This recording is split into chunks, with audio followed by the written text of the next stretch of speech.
Renovating Retirement with Charlie Jewett. Oh no, I think I'm about to have another episode. Hey everybody, Charlie Jewett here, jumping into episode 126. I don't know why I was jumping to the 200s, wishful thinking. 126th episode, the second part of a three-part series called 3 Calculations You Must Do. The first part I talked about what would you have made in the market since 2000, the year 2000, if you had just purchased the S&P 500.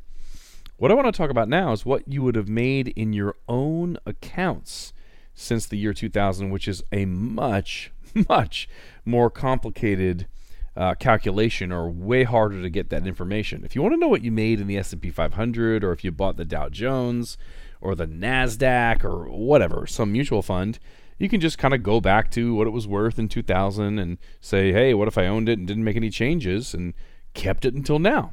That's easy peasy. If you want to know what you would have made in your own accounts, it's complicated by a whole bunch of different things: contributions, withdrawals, employer matching, fees, yada, yada, yada. So yes, it's very complicated, almost impossible. At the end of the episode, I'm going to teach you how to use an estimator calculator to kind of figure this out. But let's start with the most important piece of information, which is you're not making what you think you're making, and you're definitely not making what you're being told that you're making. So let's use this to kind of, check on what's going on. Why even bother comparing what you would have made in the market versus what you would have made in your own accounts? Well, kind of. It's because it's the most important thing in the world. The most important, well, not in the world. The most important thing in the world is probably family, health, and staying alive, spiritual beliefs, things like that. But the most important thing in this world of financial planning, retirement planning, is the actual rate of return. What are you actually making using the tools, strategies, professionals that you've employed in your own plan? So I want to go back to something I talked about on the last episode. When you can, if you're driving, don't do it now, but when you can, go to Google and just type in S&P 500 CAGR, CAGR. Stands for Compound Annual Growth Rate, CAGR calculator. And now I know that's more complicated than most financial advisors want to give you, but this is the most important thing. Compound annual growth rate is what you're actually earning, not the false, kind of deceptive mathematical mean that the industry uses. Go back and listen to my episode, Is Your Advisor Smarter Than a Fifth Grader? And you'll be fully convinced that the industry is trying to deceive you by using fake math. My mom is a math teacher. She was a math teacher in high school for 30, 40 years. My dad is a physics professor. My brother was a professor at Harvard, now Boston College. I checked with all of them. And this mathematics, or the way that the math is done in the industry, is not accurate. It's done on purpose to hurt you. So in that sense, it's focused, but it's not accurate. Compound annual growth rate is what you want to do. So I do this S&P 500 CAGR, CAGR calculator. I do a search on Google. I see my examples here. I find one from MoneyChimp. So MoneyChimp /features/market_CAGR. You can go there. That's fine. When you go into this calculator, this is very important. You can either just listen to me, or you can go do this on your own. Either one is fine. I'm just going to go in here and put a time in the market that was really good. 1970 for my starting year. So January 1st, 1970 to December 31st, 1999. I know that time frame did really well. I'm going to hit calculate. I'm leaving the include dividends because I'm going to pretend you just bought the S&P 500. And what I want you to see or understand is it says average, and this website actually does a good job putting it in quotes. Average return was $14.99, almost 15%. Yeah, baby. I like that. Awesome sauce. I like that a lot. Making 15% in the market, that's when risk was worth the reward. And anybody saying to put money in the banks or annuities or life insurance was probably a shyster. They're probably hurting you. They're probably liars. If my podcast existed from 1970 to 1999, I would probably be talking negatively about the people who said to put money into annuities and life insurance because the market was averaging almost 15%. However, time out, ding, ding, ding, ding, ding, time out. The annualized return, or the true CAGR, the compound annual growth rate, the only number that really matters. What did I start with? What did I end up with? And that's as if I made X amount, percentage each year compounding. The only number, annual rate, average rate of return doesn't mean anything. It's a lie. You can know that from my podcast episode, Is Your Advisor Smarter Than a Fifth Grader? If you look at the true CAGR, compound annual growth rate, during that time frame, it was 13.78. Now, that's awesome. 13.78 is awesome. That's why we had the more risk, more reward reality for a while, which has now become a myth of more risk, more reward. I'll talk about that. But all I want you to understand is there's a difference between average rate of return, which is being reported on your statements. When you get a statement from your advisor or from your investment firm or from your portfolio or your accounts or whatever, Fidelity, Vanguard, blah, blah, blah, Edward Jones, Morgan Stanley, Merrill Lynch, whatever. You get a statement. What they're allowed to put on there is the average rate of return. They take the ups and downs over a certain number of years and divide it by those years. Well, that actually doesn't tell you anything. It's a meaningless number the industry has used or learned to use to deceive you. It doesn't matter. If $100,000 goes down to 50% to $50,000 and goes up 50% of that 50 now to $75,000. You've gone from $100,000 to $75,000. You know in your heart of hearts that you are down 25% over 2 years. But the industry is allowed to write on your statements that you're averaging 0. Down 50, up 50, divided by 2 is 0. You're averaging 0. But that's a lie. We know that that's a lie. That's why a close family member of mine had to go back to work for 13 years after retiring. That's why most people in the United States are not ready for retirement. That's why most people don't save enough for retirement, because they're being shown retirement plans that say, if you put this away and it compounds at 6 or 7% for the next 30, 40 years, you're going to be okay. Well, it doesn't compound at 6 or 7%. It averages 6 or 7%, and they are not the same. So the number one most important thing I want you to see is that average rate of return and annualized return, or CAGR, are different. Now, that was during a good time frame, so the CAGR was still 13.78, which is awesome.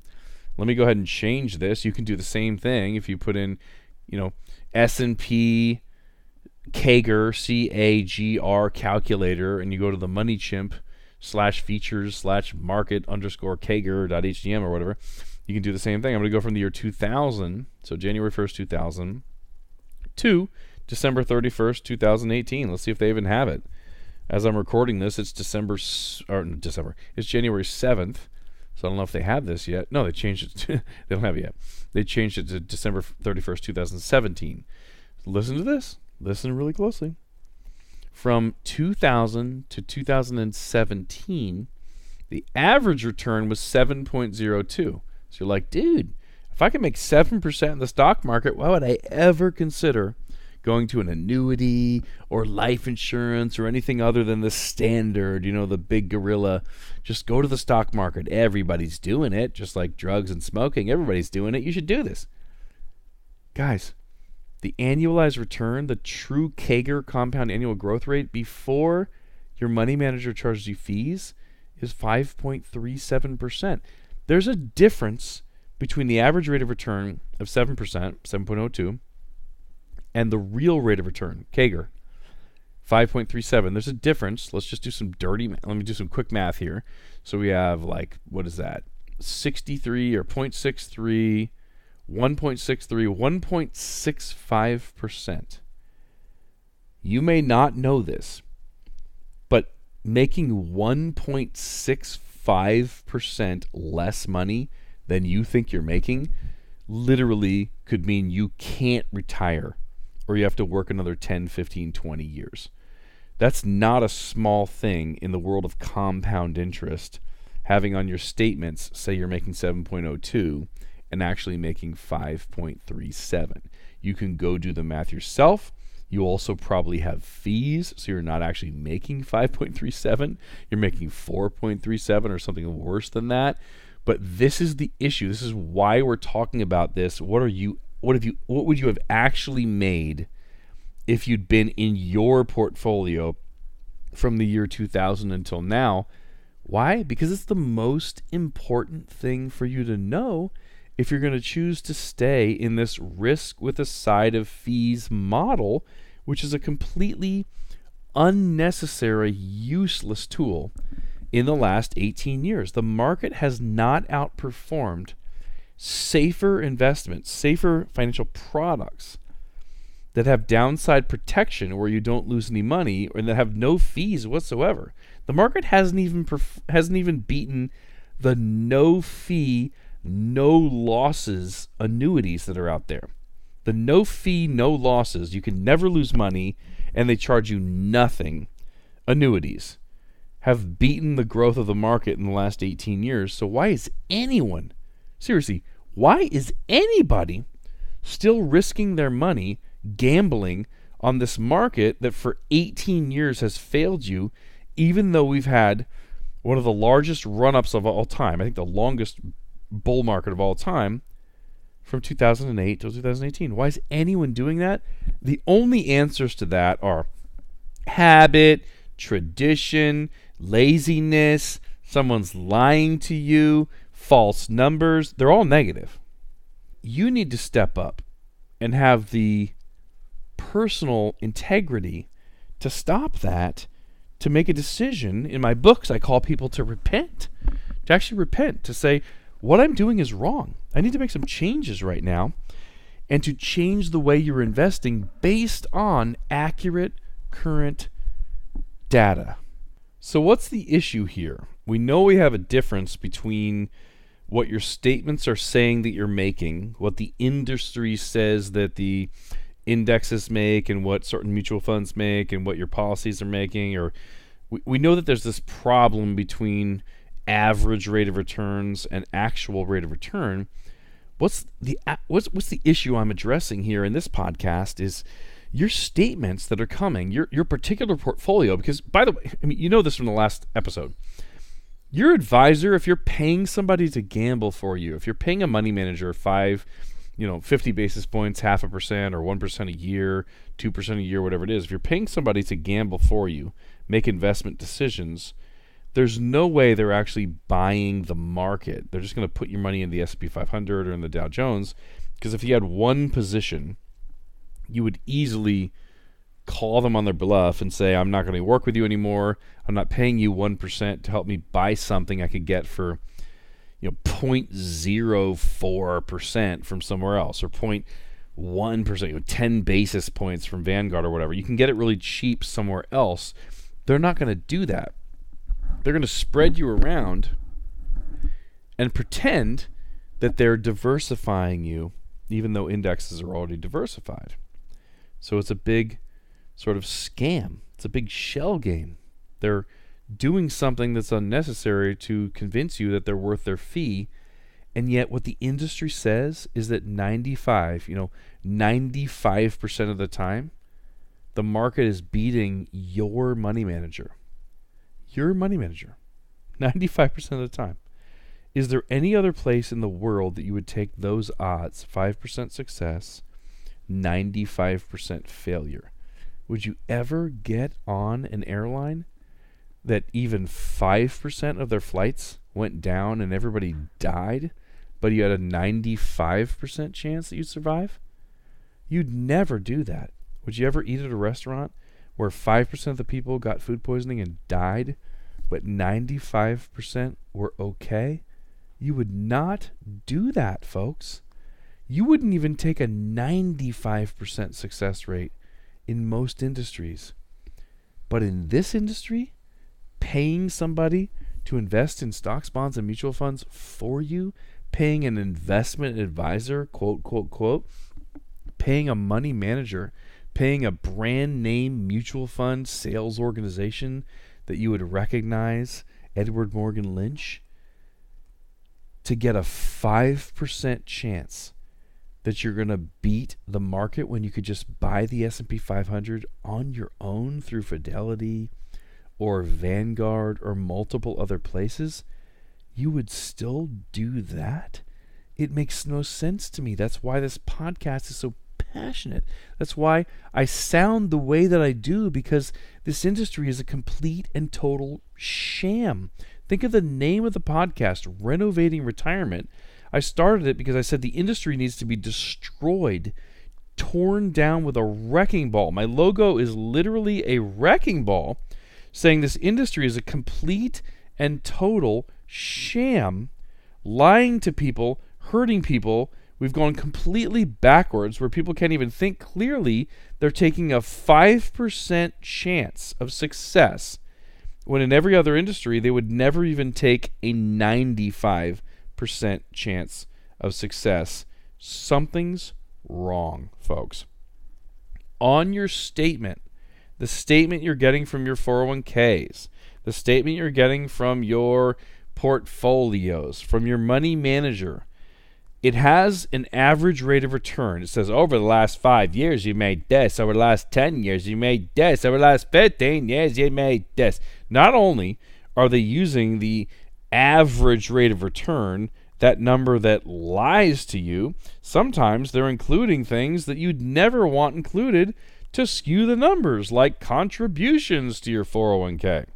So if you put money into a 401k and your employer matches it, that's not growth from the market. That's you guys making contributions. That shouldn't be included in your, quote, rate of return or how well your investments have done. But some statements, I'm not going to say all. I haven't looked at every single 401k statement in the universe. I've looked at a lot, folks, more than you. I'm not going to say all. But some statements from certain companies will include the contributions in your increases and show it as a rate of return. So contributions, withdrawals if you take money out, fees, employer matching, almost everything possible that can happen inside of an account complicates the rate of return or your ability to see clearly how much your investment advisor or your chosen investments are actually earning for you. This is a problem. How do you handle this? What are you going to do when the entire industry is against you and is fighting to make sure that you do not know your real rate of return? You have a couple of options. If you're not being matched on your 401k, there's absolutely no reason in the universe to put money into a 401k anyway. You're talking about a strategy where you say, let me postpone taxes to a later date when actually I think they're going to be higher. Because if you truly ask me the two questions of the litmus test, do you think taxes are going to go up or down in the future? I'd say up. Do you want your income to be higher when you're 60 than when you're 30? I'd say yes. So I want to be in a higher tax bracket, and I think taxes will be higher. So of course not. I do not want to postpone taxes to a later date when I'm in a higher tax bracket and I think the IRS is going to charge more. You'd never want to postpone taxes to a later date anyway if I ask you the two questions of the litmus test, so you shouldn't be putting money in a 401k without a match. Also, if I asked you, would you like a limited amount of mutual funds, a very, very severely limited amount of investments, or would you like to have your choice of every investment in the market? You would never say, you know what, could you please give me the limited amount? I'm kind of a sadomasochist or masochist or whatever the word is. I like to hurt myself. I hate myself. I kind of want to die. I just don't want what's best for me. Give me the limited, not the unlimited. You'd never say that, guys. Putting money that's unmatched into a 401k is saying, let me postpone taxes to a later date so I have a mystery account balance. I have no idea how much it's going to grow to. Taxed at a mystery rate, because the IRS can do whatever they want, whatever they pass through Congress. That doesn't make any sense at all, okay? So you do not need to do that. Now, how do you estimate what you've earned on your portfolios? How do you know, or not know? I don't even know how you know. I honestly, I'm doing a podcast on what I think is impossible. How to know what you've actually earned, because the industry does not want you to know. Period.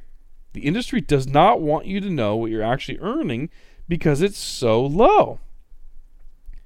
But I did find an estimate calculator online. How cool is this?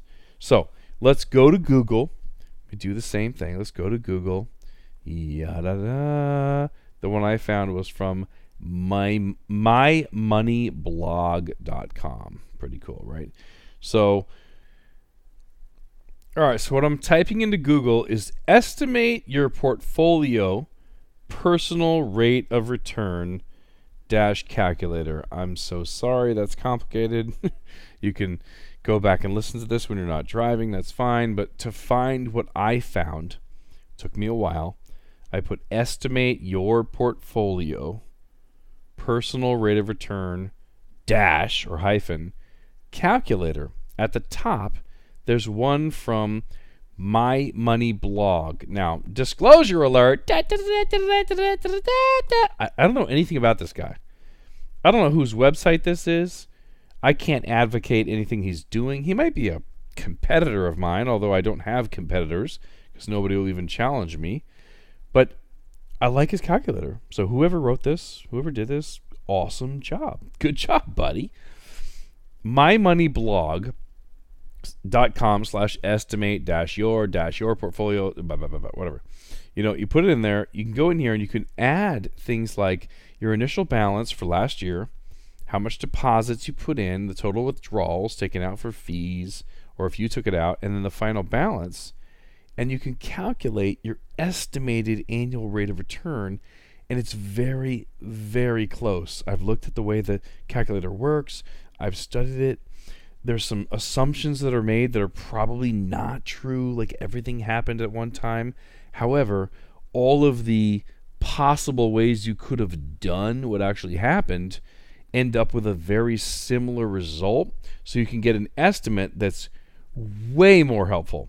I mean, light years more helpful than the one you're getting on your statement, which is the false numbers of average rate of return. So if you want to find a calculator that helps you, just go ahead, type into Google, estimate your portfolio personal rate of return dash calculator, and you can find what you may have made in the market from the year 2000 until now.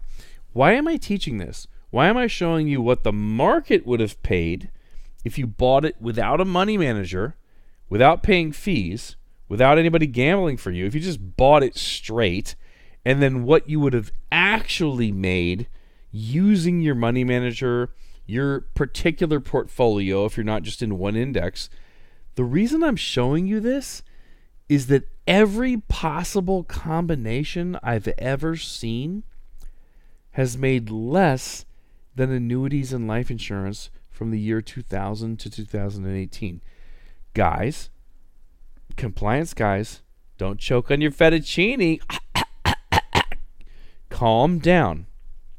Telling the truth is never against the law, no matter what your boss tells you. The market has not done well in the last 18 years, no matter what liar or criminal is getting paid to tell you that. I've done the research. I've taught you how to do the research.